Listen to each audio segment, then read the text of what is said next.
and the first by an African head of state since 2008. The visit demonstrates a robust partnership between Kenya and the United States and is a fitting tribute to 60 years of diplomatic ties that we are celebrating as Kenya and the United States. During this period, Kenya and the United States have enjoyed deepening and mutually beneficial cooperation at bilateral and multilateral levels, resulting in the elevation of the relationship in 2018 to a strategic partnership. The strategic partnership establishes a structure for continued interstate Kenya-US bilateral strategic dialogue anchored on 5 main themes, and I'll read them. 1, economic prosperity through trade and investment. 2, defense cooperation. 3, democracy, governance, and civilian security. 4, multilateral and regional issues. And 5, health cooperation.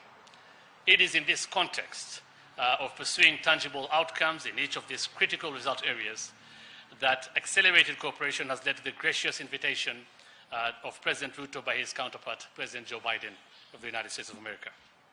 The visit is themed Partnership for Prosperity and aims to bolster shared commitments to economic growth, democratic values, peace and security, and reflects the strategic importance of Kenya to the US as a leading regional anchor and the main commercial gateway to Eastern Africa. The visit builds on existing partnership to highlight the following key thematic areas. 1, shared values, including democratic governance. This includes people-to-people ties, health partnerships, as I said, and promotion of the creative economy. There will be several meetings towards that effect. 2, security cooperation for peace, security, and sustainable development. 3, trade and investment for shared prosperity, and there will be announcements to that effect as well. And digital technology cooperation, which of course delivers innovation, progress, and inclusion. Kenya and the US share a strong bond of friendship, evidenced by the exchange of high-level visits between the two countries. Since December 2022, Kenya and the US have enhanced bilateral and multilateral engagements through our participation in the US-Africa Summit, the 3rd bilateral strategic dialogue in April 2023, the National Prayer Breakfast in February 2024, and roadshows in Chicago and New York, among others, late last year.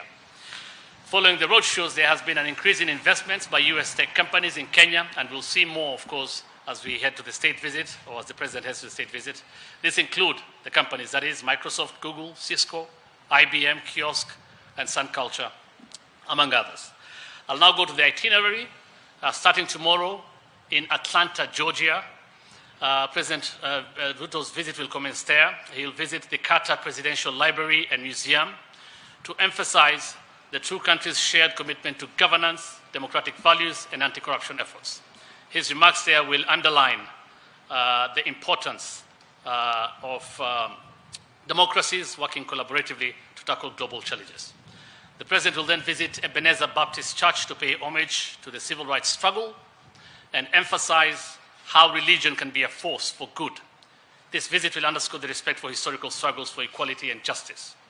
The 3rd area of engagement tomorrow, that is on Monday 20th, in Atlanta, Georgia, will focus on the US-Kenya Health Partnership at the Center for Disease Control, CDC headquarters. Among key announcements will include the new CDC-KEMRI partnership, and more details, of course, will be shared to that effect. The President and the First Lady will then be hosted by Kenya's strong diaspora in Atlanta. Of course, with focus on the diaspora as a force multiplier in national transformation, as envisioned in the bottom-up economic transformation agenda. On Tuesday, still in Atlanta, Georgia, the President commences his 2nd day at Spelman College, where he will discuss the critical role of higher education, particularly science and technology, in enhancing Kenya's human capital development, which is critical to attracting investment that solidify Kenya as an appealing destination for tech jobs for both present and future needs. At Tyler Perry Studios, which he will also visit, President Ruto will explore opportunities within the creative economy, highlighting it as a potential job creator and an area of robust partnership between Kenya and the United States. The President will then shift attention to trade and investment with a visit to Coca-Cola, where new investment partnerships will be announced. He will also then launch Vivo's inaugural store in America. That's a leading Kenyan retail fashion enterprise, showcasing the power of Kenyan women entrepreneurs. Mayor Andre Dickens of Atlanta and the Atlanta CEO's Council will then host the President, who will seek to position Kenya as an important regional manufacturing hub. After that, the President and the First Lady will travel to Washington, D.C. on Wednesday, May 22nd, arriving at Andrews Air Force Base, where they will be officially received with full ceremonial state honors. The President will have extensive engagements at the Hill, where he'll meet a bipartisan congressional delegation under the chairmanship of the Speaker of the House, meet with the Black Congressional Caucus, and hold discussions with the bipartisan caucus of the Senate, led by Senator Schumer, who's the majority leader there, and Senator McConnell, minority leader. In his meetings at the Hill, the President will apprise the legislators on the challenges faced by democracies on the continent and the urgent need for America's tangible and practical engagement with the continent. He will brief the legislators on the dual crisis of climate change and conflicts in the region and Kenya's leadership in dealing with these challenges.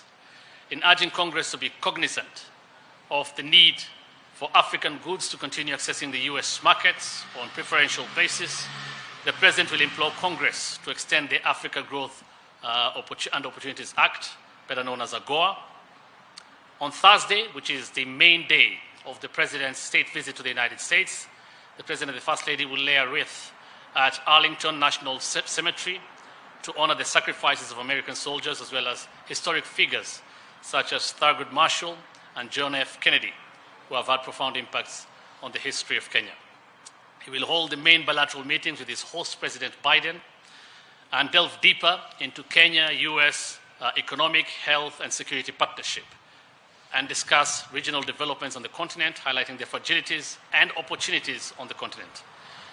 Multilateral issues will equally feature in the talks, including the Multilateral Development Bank's reforms and Security Council reform of the UN to enable the world cope with the evolving polycrisis of climate, debt, pandemics, and a multitude of security threats. The two leaders will then hold a joint press briefing at the White House after their bilateral talks. President Ruto will thereafter deliver a keynote speech on shared climate solutions at the Smithsonian, discussing global environmental challenges and collaborative efforts to address them. This is what he has been doing, of course, as you know, for the last one and a half years as a champion of climate change and the best way to mitigate climate change. So, as a champion of climate action, of course, he's also still the chair of KAHOSK. The day concludes with a state dinner on Thursday at the White House celebrating the enduring friendship between Kenya and the United States. Finally, on Friday, May 24th, the visit concludes with strategic engagements focusing on trade, investment, and digital cooperation. That includes a breakfast at the US Chamber of Commerce, where President Ruto will make the case for Kenya as a prime destination for US investments. He'll also hold a digital roundtable discussion hosted by Vice President Kamala Harris, exploring the potential for expanding the US-Kenya digital partnership.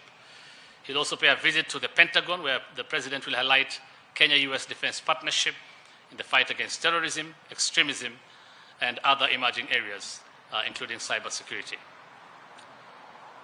So that's a brief itinerary. Of course, there's a lot more, and they'll be announced during the visit, and I'm sure you'll be following. Let me now give some time to the Principal Secretary to say a few words.